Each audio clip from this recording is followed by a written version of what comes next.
7 বছরের এক শিশুকে ধর্ষণ ও নৃশংসভাবে হত্যা মামলার আসামি সোহেল রানাকে ফাঁসির আদেশ দিয়েছেন আদালত।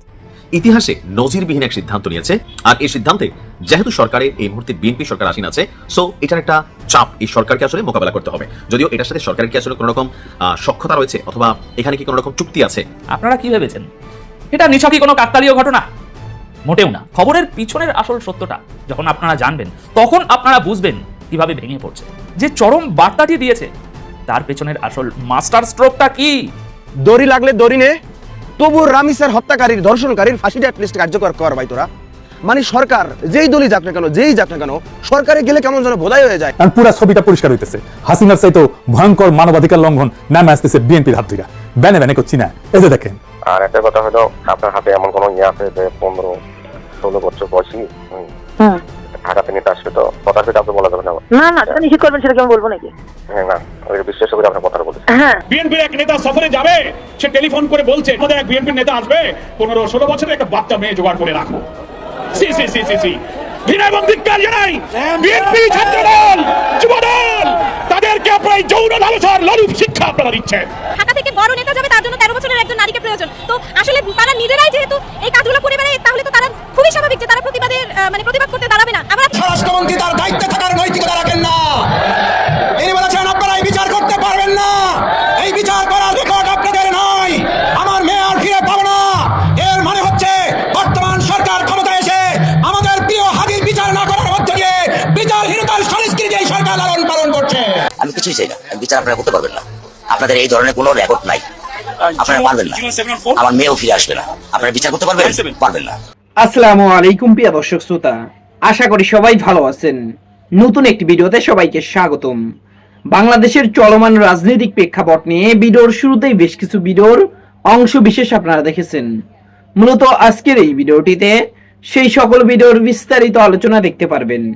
ভিডিওর শুরুতে যে সকল ভিডিও দেখেছেন তা থেকে হয়তো ইতিমধ্যেই আন্দাজ করতে পেরেছেন আজকের এই ভিডিওটি কতটুকু গুরুত্বপূর্ণ হতে চলেছে। অতএব চলুন কথা না বাড়িয়ে একটি লাইক দিয়ে সম্পূর্ণ ভিডিওটি দেখে আসি। মানুষ হিংস্র, পশু ভদ্র। হ্যাঁ, পশু ভদ্র, মানুষ হিংস্র। আমার মনে হয় না আজকে কোনো মা তার মেয়ে সন্তানকে বাইরে খেলতে পাঠাইছে বা ছাদে খেলতে পাঠাইছে, সিঁড়ির কাছেই যাইতে দিবে না। আজকে ভয় পেয়ে গেছে, ভয়। প্রত্যেকটা ঘরে ঘরে একই আলোচনা, রামিসা রামিসা রামিসা। আর কি মিষ্টি মুখ, কিন্তু ওই মুখটা দেহের সাথে ছিল না, আলাদা বাথরুমে নিয়ে বালতিতে রাইখা দিয়েছিল। কত বড় পাষণ্ড, ওহ, ভাবা যায়। আসলে হয়েছে কি জানেন, পুরা দেশে মাদকের ছায়া গেছে, নেশা পানি কইরা অস্থির। কোনো মানুষ সুস্থ মস্তিষ্কে, একটা 7 বছরের মেয়ে, 7 থেকে 8 বছর, ক্লাস 2-তে পড়ে, এই বছরই উঠছে ক্লাস 2-তে। বড় বোনের সঙ্গে স্কুলে যাবে, বড় বোন খুঁজতেছে, পাচ্ছে না। তারপরে তার মা খুঁজতে খুঁজতে যায়, দেখে তার একটা জুতা পার্শ্ববর্তী বাসার একটা ঘরের সামনে। দরজা টোকা, খোলে না, বাইরে দিয়া তালা নাই, ভিতরে কেউ আছে। তার মানে সন্দেহ হয়েছে মায়ের।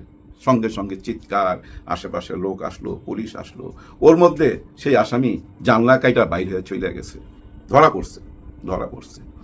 আইনের কাছে যায়, সে বলছে, সবকিছু স্বীকার গেছে, কি কি করছে সবকিছু সে নিজে খুইলা বলছে। কি জুলুমটা মেয়েটার উপরে করছে, ওই শিশুটার উপরে কি জুলুমটা করছে, টোটালটা সে ম্যাজিস্ট্রেটের কাছে খুইলা বলছে। স্বীকারোক্তি তো দিয়েই দিল। তারপরে এখন দেখবেন এই মামলা চলতে থাকবে। কেউ এই মামলার হদিশ খুঁজা পাবেন না। দেখেন, রামিসার বাবা বলে আমি বিচার চাই না। কেন বলে? কারণ কি? ও দেখতেছে তো এই দেশে কোনো বিচার হচ্ছে না।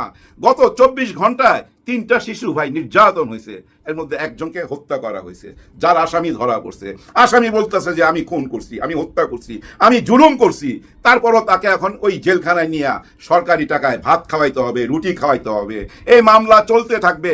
আপনাদের মনে আছে এই অন্তর্বর্তীকালীন সরকার যখন ছিল, ওইখানে একজন আইনমন্ত্রী ছিল। উনি একবার একটা মামলার ব্যাপারে কি বলছিল, হায় এই আইনমন্ত্রী ভাই আসিফ নজরুল ইসলাম, দেখতে কিন্তু অনেকটা ভাই বেচারা, হ্যাঁ বেচারা। যা গাল গপ্প মারতো একটা টাইমে, হ্যাঁ, উনি যদি কোনোদিন সরকারে যাইতে পারে তাহলে এই দেশের জন্য কিছু কইরা দেখাবে। এই লোকটা কি বলছিল মনে আছে আপনাদের? 3 মাসের মধ্যে বিচার করব। কার বিচার? ওই যে একটা শ্বশুর হারামজাদা, তার ছেলের বউর ছোট্ট বোনটা, 11 বছরের বোনটা আসিয়া, হ্যাঁ খুব সম্ভবত আসিয়া নাম, ওই মেয়েটাকে কিভাবে নির্যাতন করছিল, তার নিম্ন অঙ্গে ব্লেড ব্যবহার করছিল, মনে আছে আপনাদের? তখন এই আসিফ নজরুল আইসা বলছিল 3 মাসের মধ্যে বিচার করবে। কই সে বিচার? ওই বিচার হয় নাই বইলেই তো আজকে এই অবস্থা। হ্যাঁ, কোনো বিচার হইতে দেখছেন? হ্যাঁ, কি দেখছেন? ওই শাহবাগে যায়া কিছু সুশীল প্রতিবাদ করতে দেখছেন। প্রতিবাদ তো দেখে আসতেছি, জন্মের পর থেকেই প্রতিবাদ দেখে আসতেছি, বিচার তো দেখি না। হ্যাঁ, বিচার তো দেখি না। একে কেন লালন পালন করতে হবে সরকারি টাকায়? আমরা গরিবের ট্যাক্স দিয়া একে কেন বাঁচায় রাখতে হবে? একে তো ভাই ওই শাহবাগে নিয়ে যাইতে হবে এবং সারা দেশের সমস্ত মিডিয়ার সামনে ওপেন তাকে ওইখানে, হ্যাঁ ওপেন তাকে এই পৃথিবী থেকে বিদায় করতে হবে এবং বিদায়ের আগে একটু একটু করে নিতে হবে তার অঙ্গ থেকে, একটু একটু করে নিয়ে আস্তে আস্তে ধীরে ধীরে তাকে সবাই সামনে অন ক্যামেরা এই পৃথিবী থেকে বিদায় করতে হবে। এরকম দৃশ্য দেখায় দেন, দেখবেন কেউ আর সাহস পাবে না, ভয় ঢুকা যাবে। আসিফ নজরুল সেদিন যদি ওই বিচারটা কইরা ফেলতে পারতো, ওইখানে কি না করতো ডক্টর ইউনূস যে না এই বিচারটা কইরো না? 3 মাসের মধ্যে যদি ওই বিচারটা করতে পারতো না, আজকে এই বাবা বলতো না যে আমি বিচার চাই না। কারণ তোমরা 15 দিন পরই ভইলা যাইবা, এই বিচার হবে না কোনোদিন। নতুন আরেকটা ঘটনা আসবে, সেইটা নিয়ে তোমরা আলোচনা করবা। আমার মেয়ের কথা তোমরা কেউ মনে রাখবা না। আরে আমার 7 বছর, আমি 7 বছর তারে বুকে নিয়ে ঘুমাইছি, এখন আমি কিভাবে ঘুমাবো বলে কাঁদতেছে, চিৎকার করতেছে। কিন্তু সরকার কোথায়? সরকার বলতে আমি মনে করি স্বরাষ্ট্রমন্ত্রী সাহেব আপনি কোথায়? আপনি নীরব কেন? আপনার তো উচিত ছিল ওই বাবার কাছে চলে যাওয়া, ওই বাবাকে বলা হ্যাঁ আমরা বিচার করব এবং এই বিচার কইরা দেখাইতেছি 7 দিনে না 3 মাসের মধ্যে। আপনারা সবাই মিলে একটা আইন পাস করেন না, ইমার্জেন্সি ডাকেন সংসদের সবাইকে, সবাই মিলে আইন পাস করলেই তো হয় যে আমরা 90 দিনের মধ্যে এই বিচার কার্য শেষ করব এবং এই বিচারের রায় হবে ওই শাহবাগে। ওপেন, শুধু ওপেন বিচার করতে হবে। আপনারা আইন পাস করে নিলেই তো হয়। হয়তো আপনারা এটাও বলতে পারেন যে আমরা ঘরে ঘরে যাই কি পাহারা দিমু? ওই যে সাগর রুমি হত্যা মামলার সময় কি বলছিল শেখ হাসিনা যে আমরা কি ঘরে ঘরে যাই পাহারা দিমু? ঠিক এই কথা আপনারা কি বলবেন? নিশ্চয়ই কথা বলা উচিত হবে না। এই ধরনের কথা না বইলা আপনারা অ্যাক্টিভ হন।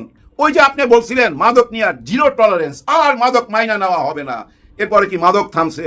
এই যে অমানুষটা এই নৃশংস কাজটা কিভাবে করতে পারছে? সুস্থ মস্তিষ্কে? না, একদমই না।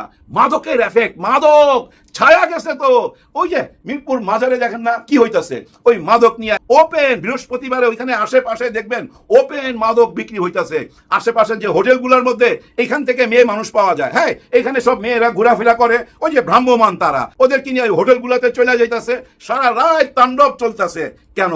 আইন কানুন নাই? নিশ্চয়ই আছে। তাহলে কেন ঝাড়ু দিয়া পরিষ্কার করতে পারতেছেন না? অথচ আপনারা পরিষ্কার করতে গেছেন কোথায়? মিরপুরে গরিবের বস্তি ভাঙতে গেছেন আজকে আপনারা। তাতে কি দাঁড়াইলো খেয়াল করছেন আপনারা? গরিবের বস্তি ভাঙতে যায় আপনাদেরকে দৌড়াইতে হইলো। হ্যাঁ, কিভাবে যে দৌড়াইতেছেন মুহূর্তে ওই গরিবের ঘর বাড়ি ভাঙা দেওয়ার কেন পরিকল্পনা করলেন? তারাই সব বুদ্ধি দিতেছে।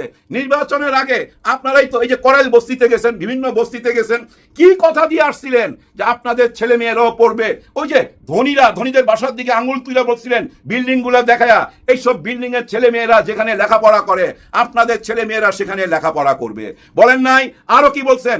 আপনাদেরকে বিল্ডিং করে দেওয়া হবে, ছোট ছোট ঘর করে দেওয়া হবে, আপনারাও ফ্ল্যাটের মধ্যে থাকবেন। তাহলে ওই ফ্ল্যাটটা আগে করেন, তারপরে তো ওদেরকে বাইর করবেন, ওদের ঘর বাড়ি ভাঙবেন। এখন যদি ওদের ঘর বাড়ি ভাঙা দেন, কোথায় থাকবে, কোথায় যাবে? মা বোন নিয়া, সন্তান নিয়া, এর মধ্যে চারিদিকে হাম, অসুখ বিসুখ, অশান্তি। নিজের সন্তানকে, মেয়ে সন্তানকে ঘরের ভিতরেই তো নিরাপদ রাখতে পারতেছে না, ঘর ভাঙা দিলে নিরাপদে থাকবে এটা কি বিশ্বাস করতে বলেন? নিশ্চয়ই না। মেয়েরা কোথাও নিরাপদ না ভাই এই মুহূর্তে, এইটাই তো বোঝা যাচ্ছে। এর মধ্যে যদি ঘর ভাঙা দেন গরিবের, তাইলে কি হইলো? নির্বাচনের আগে যেসব কথাগুলো দিছেন সেগুলাই পালন করেন, নতুন কথা কিছু বলার দরকার নাই তো। কেন আপনারা বুঝতে পারতেছেন না? এই যে পুলিশ ভাইরা দৌড়াইতেছে, এটা কি ভালো দেখাইতেছে? নিশ্চয়ই না। মানুষের কাছে হাসির পাত্র হয়ে যাইতেছে। এভাবে আইন শৃঙ্খলা নিয়ম কানুন সব ভাঙ্গা পড়লে তাহলে তো দেশ চালানো মুশকিল হয়ে যাবে। আরো কি মুশকিল হবে জানেন? আমাদের পরবর্তী জেনারেশন, এই জেনারেশনের ঠিক মতো মানসিক বিকাশ হবে না। কারণ কি জানেন? সন্তানকে তো বাইরে ছাড়তে পারতেছে না, মাঠে খেলতে দিতে পারতেছে না, ছাদে যে খেলতে দিবে সেটাও ভয় পাইতেছে, ঘরের মধ্যে আটকায় রাখতে হবে ওই মোবাইল একটা দিয়া। এতে মানসিক বিকাশ হবে না, প্রতিবন্ধী হচ্ছে। আগামী জেনারেশন প্রতিবন্ধী হয়ে যাবে তো। বুঝেন না কেন? মানুষ আইনকে ভয় পাবে না, এটা কোনো কথা? ভাই ব্রাদার, ছোট্ট করে বুঝাই, এই ক্যান্টনমেন্টের ভিতরে আপনারা কখনো গেছেন কি? যাইলে দেখবেন ওইখানে কেউ জোরে গাড়ি চালায় না, কেউ পানির পিক ফেলে না, কেউ হঠাৎ করে রাস্তা ক্রস করে না, সবাই জেব্রা ক্রসিং ইউজ করে, কারণ আইন ওইখানে ভীষণ ভাবে টাইট। এই যে দেখেন AI ক্যামেরা বসাইছে, এখন দেখেন সবাই কিন্তু ওই লাল বাতি দেখলে দাঁড়ায়া যায়, জেব্রা ক্রসিং এর আগেই দাঁড়ায়া যায় মামলার ভয়ে। তার মানে আইন টাইট দিছে। তেমনি ভাবে আইন টাইট দিতে হবে, ব্যবসা বন্ধ করতে হবে। আইন ব্যবসা চলে ভাই, ব্যবসা না চললে ওই যে হারামজাদার শ্বশুর 11 বছর মেয়েটাকে যা করলো তার ফাঁসি হইল না কেন? আমার তো মনে হয় 1 বছর হয়ে গেল, তার বিচার হইল না কেন? তার মানে কি জানেন, ওই বিচার মামলা নিয়ে ওইখানে বাণিজ্য চলে। এই পশুগুলার পাশে অনেকেই কালো কোট পয়রা হিসাব দাঁড়ায় যায় তাদেরকে বাঁচাইবার জন্য। এরা তখন বাঁচার জন্য জমি বাড়ি সবকিছু বেচা মামলা চালাইতে থাকে। আমি একবার শুনছিলাম একজন উকিলের মুখে, উনি বলতেছিল কি ভয়াবহ কথা শুনেন। উনি কি বলতেছে, যে মারা গেছে সে তো মইরাই গেছে, আর যে জীবিত আছে তাকে মাইরা ফেলাইতে হবে কেন, তাকে হত্যা করতে হবে কেন? আইন তাকে বাঁচার অধিকার তো দেয়। এরকম যুক্তি দিতেছিল। চিন্তা করছেন কি ভয়াবহ কথা? জুলুমকারী নিজে বলতেছে আমি জুলুম করছি। আমার তো মনে হয় 36 ঘন্টার মধ্যে শাহবাগে আইনা ওর বিচার কার্যকর সবাই সামনে দেখানো উচিত। একজন মেয়ের বাপ হিসাবে আমি এই দাবি রেখে গেলাম, দড়ি লাগলে দড়ি নে, তবু রামিসার হত্যাকারীর ধর্ষণকারীর ফাঁসিটা অ্যাটলিস্ট কার্যকর কর ভাই তোরা।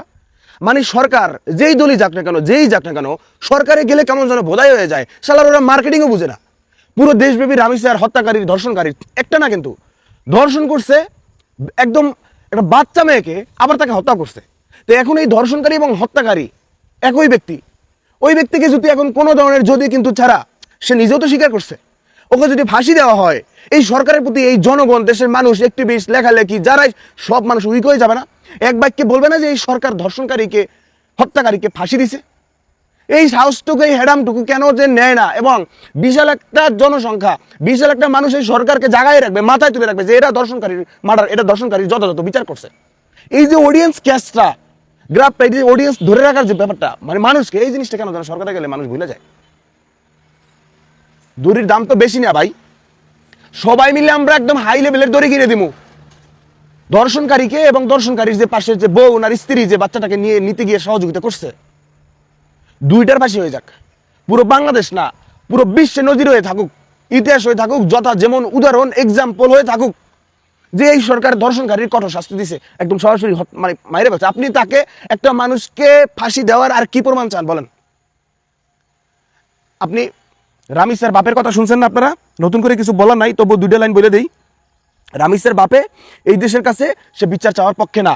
আমি বিচার চাই না, কারণ আপনারা বিচার করতে পারবেন না, আপনারা বিচার করতে পারবেন না। আমার মেয়েও আর ফিরে আসবে না। আপনাদের বিচারের কোনো উদাহরণ নেই। এটা বড়জোর 15 দিন চলবে, আবার কোনো ঘটনা ঘটবে, এরপর এটা ধামাচাপা পড়ে যাবে। একজন মানুষ, মানে কোন পর্যায়ে গেলে একটা সন্তানের বাবা সেই কথা বলতে পারে?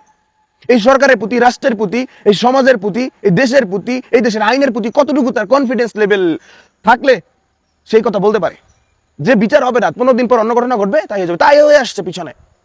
কিসের আসিয়া, কিসের রামিসা, কোর্ট কাছারি সব মিছা ভাই। প্রধানমন্ত্রীর একটা মেয়ে আছে, সেই দিক থেকেও তার বিবেকে নড়ে না। আরে কে কি বললো কি? আপনি একটা মানুষকে ফাঁসি দিতে আর কি প্রমাণ চান?